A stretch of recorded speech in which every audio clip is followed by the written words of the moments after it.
All right, so nothing like starting, right?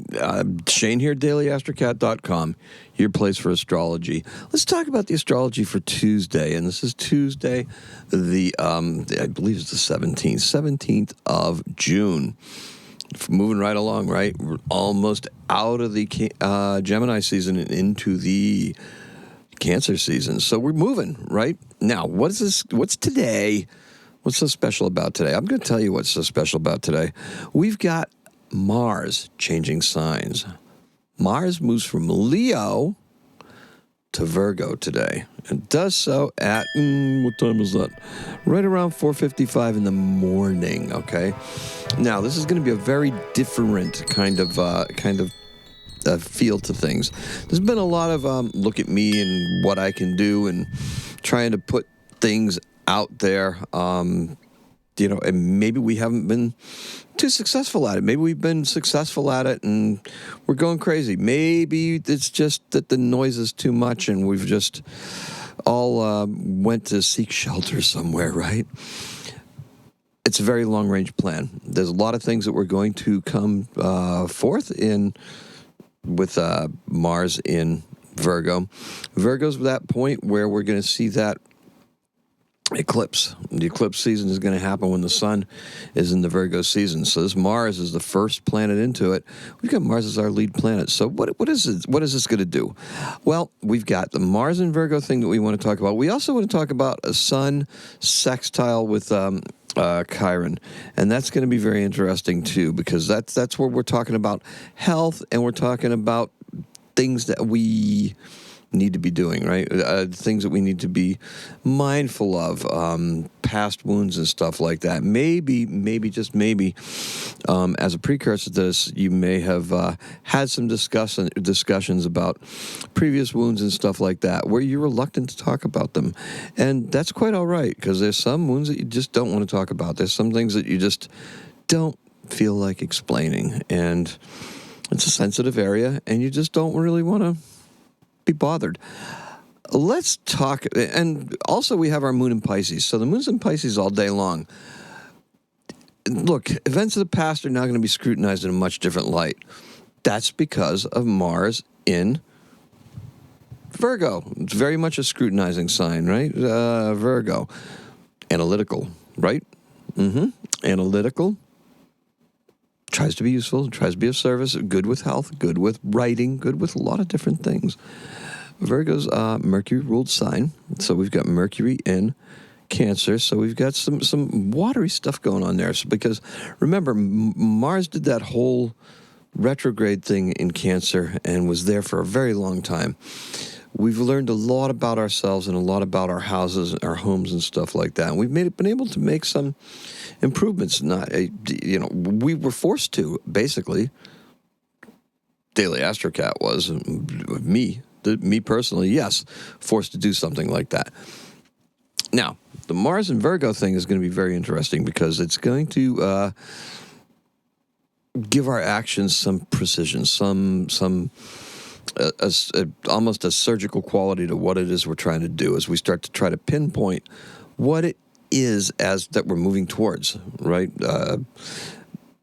Because that north node, south node, right? The south node is what we're going to be giving, what we're going to be shedding and stuff like that.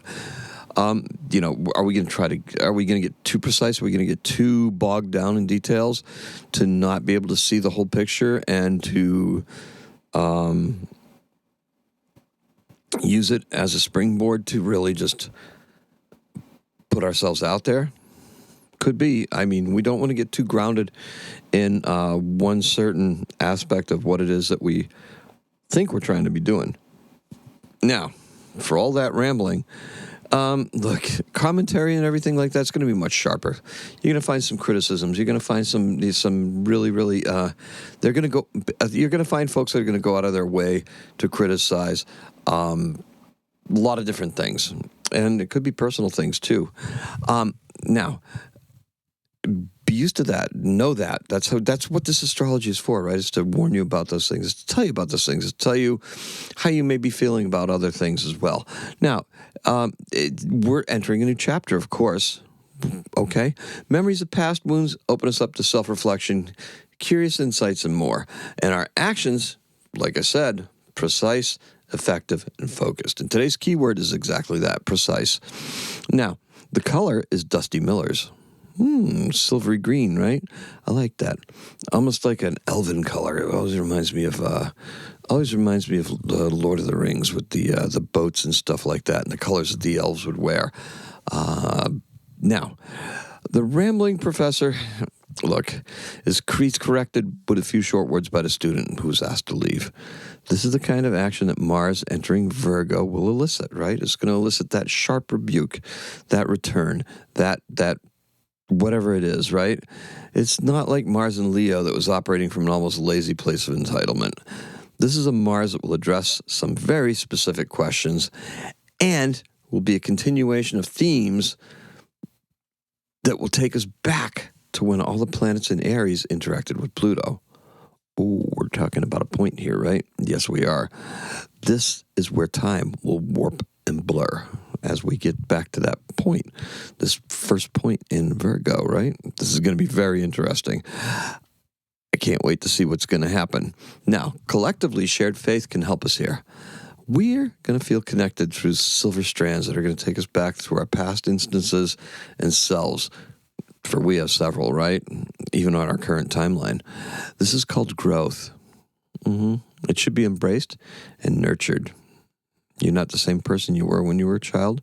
You're not the same person you were when as a young adult. You weren't the same person you were when you were in school. We have to constantly evolve and change. This is how we do it. Those little threads go back to all those different things, those different areas, those different places, those parallel timelines. It's kind of interesting. Now, we're going to mark tonight with a candle ceremony. Let's do that. Ask to be shown where love and words and actions, intuition and spirit will be taking us. There are multiple paths. They're going to be shown to you, but they all lead to the same destination. Kind of neat, right? In 1885, the Statue of Liberty arrives in New York City aboard the French ship Aesir. And in 1882, we have a birth for you, one Igor Stravinsky, a Russian composer from La Sacre de Printemps, the Rites of Spring, and the Firebird Suite, born in Oranienbaum, Russia. And he died in 1971, and that's all we have for you. So, let's just sum it up. Dusty Miller's is our color. Mars. We're getting precise. We're going to be getting there, right? And our keyword is exactly that, precise. Today is the 6th. Happy astrocatting.